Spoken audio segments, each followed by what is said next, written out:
Welcome back to Intro to Philosophy 1010. Our book is The World of Philosophy, an introductory reader by Stephen Kahn. We're going over Thomas Hobbes's Leviathan to prepare for exam 5, part A, question 1 of Plato, Hobbes, Marx, Mill, and Dewey, which presents the better argument of the relationship of the state to society. And part B, explain Hobbes's social contract view. So, the relationship of the state to society. Thomas Hobbes, he's famous for his claim that in the state of nature, the life of man is solitary, poor, nasty, brutish, and short, and that only a coercive power, a commonwealth, can introduce the idea of an obligation to refrain from stealing other people's property, killing them if you want, that in the state of nature, without some coercive government authority, everyone has a right to do everything that they see fit, because the state of nature is a state of war of all against all.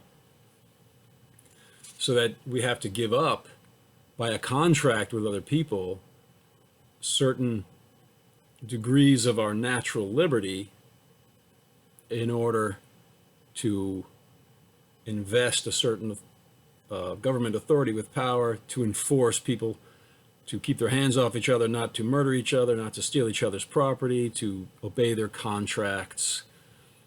So that's what a social contract is. You give up your natural liberty, which exists in the state of war of all against all. You invest your liberty in some coercive authority, which makes possible a peaceful life.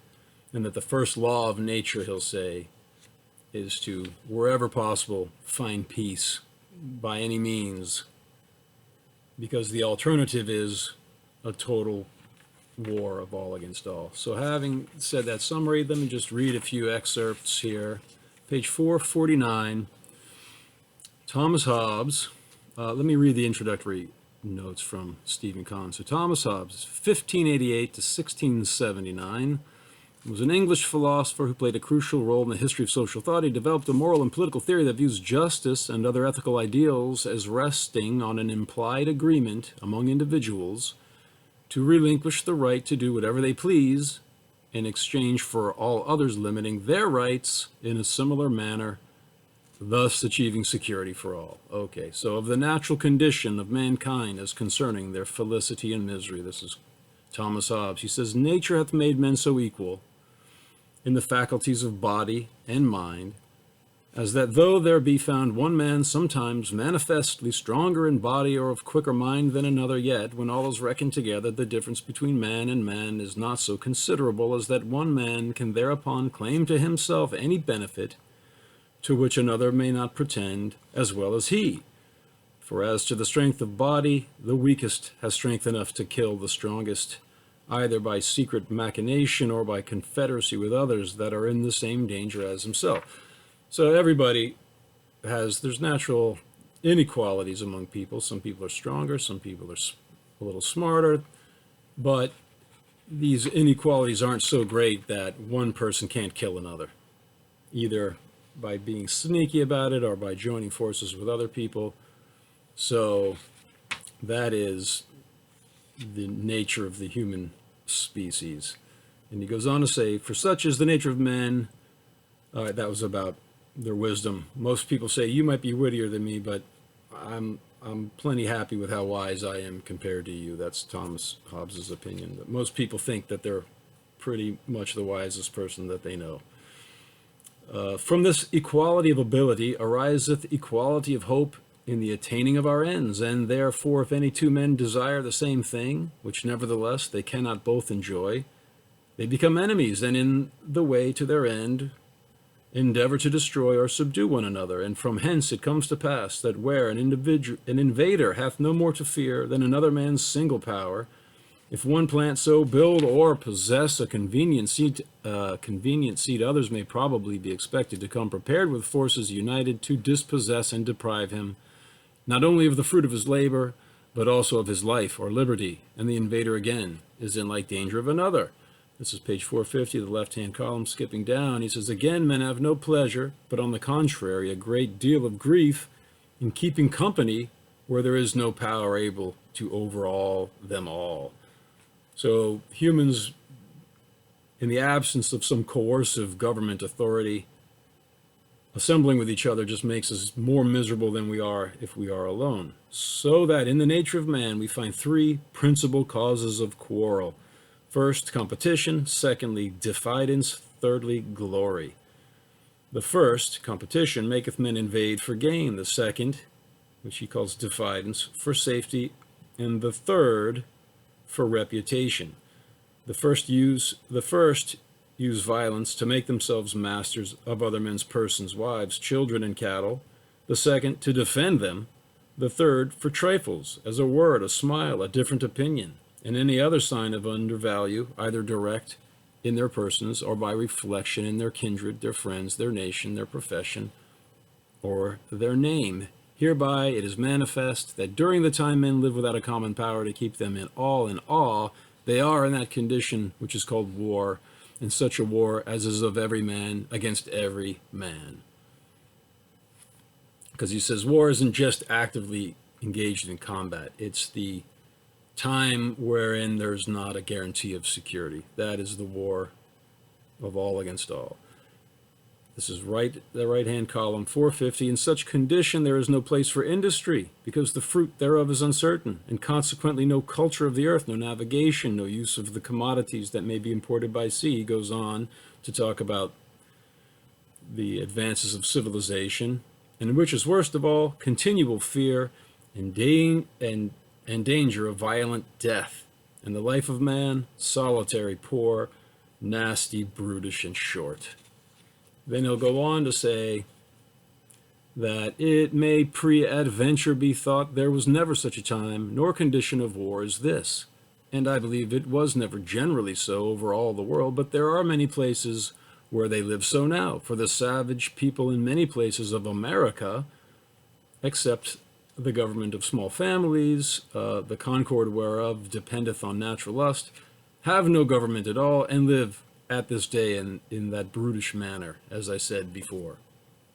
Okay, so I'm sure his opinion of the savage people in many places of America was not as enlightened by education as it could have been, but his point is that even if there's never been over all the earth this state of natural war of all against all, if civilizations crop up here and there, nevertheless, in certain pockets of the world, this natural state of war of all against all reemerges. It can come after a society collapses. And his whole point here is he's talking about natural rights and natural law. And what rights do we have? What is natural law? And we're going to get into that right now. So 451 on the left-hand column, at the bottom, to this war of every man against every man, this also is consequent, that nothing can be unjust. The notions of right and wrong, justice and injustice have there no place. Where there is no common power, there is no law. Where no law, no injustice. Force and fraud are in war the two cardinal virtues. So unlike Plato, who says there is an absolute idea of justice, which is contained in the overarching idea of the good, and that the just political ruler must perceive this idea of the good with the eye of the soul, Thomas Hobbes is saying there is no pre-existing absolute standard of justice. Justice comes about only when there is some legal power to enforce contracts, and that in the absence of that overarching legal force, then any old force and fraud are the two cardinal virtues. Then being powerful and deceptive in a state of war of all against all is a virtue, not a vice. On 451, the right-hand column, the passions that incline men to peace are fear of death, desire of such things as are necessary to commodious living, and a hope by their industry to obtain them. And reason suggesteth convenient articles of peace upon which men may be drawn to agreement. These articles are they which otherwise are called the laws of nature. whereof I shall speak more particularly in the 2 following chapters. So what inclines men to peace? It's the fear of death. For Plato, it's not fear that motivates people. It's a desire. It's a desire for this ultimately blissful realization of the source of everything, the source of light in the visible world and the source of consciousness in the intelligible world. So it's this eros, this desire, this passion for happiness that motivates society, the formation of society, or at least it should motivate the ideal society. Thomas Hobbes is saying that what motivates the desire for a peaceful society is simply fear of death. So it's a much less noble sounding motivation, but other secondary sources, people commenting on Hobbes will say, well, it sounds less noble, but it's more realistic, and therefore it's more reliable. So at any rate, these are the kinds of things you can write about. Which one of these authors provides a better explanation of the relationship between state and society? So we went over Plato, now this is Thomas Hobbes, and 451, the right-hand column at the bottom of the first and second natural laws and of contracts. So the right of nature, which writers commonly call jus naturale, is the liberty each man hath to use his own power as he will himself for the preservation of his own nature. So by liberty is understood, according to the proper signification of the word, the absence of external impediments. So his main point is going to be that in a state of nature, your liberty is absolute. You're free to do whatever you want, because there's no limit to how much you can prepare yourself against violent attack from others. So if it seems to you that it would be a good idea to enslave a million people because that's the best way to protect yourself against some invading force, then you have the liberty to do that. And everyone you've enslaved has the liberty to kill you and kill anyone else that they want, or do anything to anyone that strikes their fancy. So then he'll go on to say, a law of nature is a precept or general rule found out by reason, by which a man is forbidden to do that which is destructive of his life. So the main law of nature is just the instinct of self-preservation. There's a law of nature that prevents us from doing that which is destructive of our life, he's going to say. And he says you've got to differentiate between right and law. He says right consisteth in liberty to do or to forbear, whereas law determineth and bindeth to one of them. So that law and right differ as much as obligation and liberty, which in one and the same matter are inconsistent. So law is an obligation to do something. Liberty is the freedom to do whatever you want. So, and then he goes on to say that, and because the condition of man, as hath been declared in the precedent chapter, is a condition of war of everyone against everyone, in which case everyone is governed by his own reason, and there's nothing he can make use of that may not be a help unto him in preserving his life against his enemies, it followeth that in such a condition every man has a right to everything, even to one another's body. And therefore, as long as this natural right of every man to everything endureth, there can be no security to any man, however strong or wise soever he be, of living at the time which nature ordinarily alloweth men to live. And consequently it is a precept, or a general rule of reason, that every man ought to endeavor peace as far as he has hope of obtaining it, and when he cannot obtain it, that he may seek and use all helps and advantages of war. So that's what reason says. Everyone should endeavor for peace, and if you can't get it, then you can prepare yourself by any means necessary for war. The first branch of which rule containeth the first and fundamental law of nature, which is to seek peace and follow it. The second, the sum of the right of nature, which is by all means we can to defend ourselves. So the first law of nature, seek peace. The first natural right is by all means defend yourselves. You have a right to defend yourself, and that can include any amount of stockpiling other people's wealth if you find it necessary. So, continuing, he says, from this fundamental law of nature by which men are commanded to endeavor peace is derived this second law, that a man be willing when others are so too, as far forth as for peace and defense of himself, he shall think it necessary to lay down this right to all things, and be contented with so much liberty against other men, as he would allow other men against himself. So, the first law of nature is seek peace. And that gives rise to the second law of nature, that you should be willing to give up a certain share of your natural liberty to do whatever you think is fit, so long as the other people that you engage in this contract with are willing to do the same. And he says, this is the law of the gospel. Whatsoever you require that others should do for you, that you do to them. And this first and second law of nature lead to a third law of nature, that men perform their covenants made, without which covenants are in vain and but empty words, and the right of all men to all things remaining, we are still in the condition of war. So, there's one natural right, and that's the right to take or do whatever you think will help you preserve your life. So that is, you have a right to murder if you want, to do anything you desire. That's the state of nature, complete unhindered right of activity. The problem is everyone else has the same natural right, and so that leads to just incessant and constant war.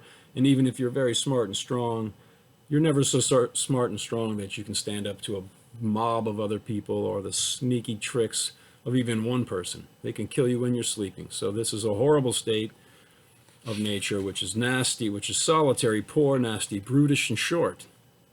So, the first law of nature is, therefore, you derive it from reason. This is a horrible situation. I wish there would be peace. I wish I could go to sleep and be fairly confident that no one's going to sneak up on me and bash in my skull and steal all my stuff. Okay, well, then how do you establish peace? Then the second law of nature is that a man be willing, when others are so too, as far forth as for peace and defense of himself, he shall think it necessary to lay down this right to all things, and be contented with so much liberty against other men, as he would allow other men against himself. So you enter into this contract. I'll lay down my liberty to do this, this, and this, if you do the same. Okay, and then that gives rise to the third law of nature, which is obey your covenants. If you promise to do something, do it. And because if you make a promise and then don't keep it, you're as much as telling other people, although I demand you to give up your liberty to take what you want whenever you want, I retain that natural right to myself, because even though I agreed to pay you for your services, now when you've done the work, I'm not going to give you the money. So what Hobbes is saying is that person has put themselves outside the general contract of peace and has thrown himself back into the law, into the state of nature, which is a war of all against all. He'll even end by saying, as all men that contribute not to his destruction forbear him only out of ignorance of what is good for themselves. So someone who breaks a contract should be killed, because they are as much as saying, I'm back in the state of nature, I can do what I want, including kill you. So Hobbes's idea of natural rights is not the same as what we have in the American Declaration of Independence of these unalienable rights. His idea of right is it's just a matter of using reason and looking at the situation. What do you have a right to? Well, if there's no law, I have a right to everything. But that right doesn't grant you a lot of power, really, because you're always on the defense of being attacked by somebody else. So the law of nature says you should seek peace. The law of nature, you have this instinct of self-preservation, which gives you a right to do whatever you think is necessary to enhance your abilities to survive. But reason, seeing the situation, realizes that the best way for me to survive is to seek peace with other people. And then reason, after realizing that, comes up with the second realization, which is that the best way to seek peace with other people is to form a contract where we all agree to forfeit a certain amount of our natural liberty. And then reason says, oh, from that second law of nature I derive the third, which is that, and in this law of nature consisteth the fountain and original of justice, all right, that men perform their covenants made. So those are the three laws of nature derived by reason, which contemplates the horrible war of all against all in nature, taking account of our instinct of self-preservation. It comes up with these realizations.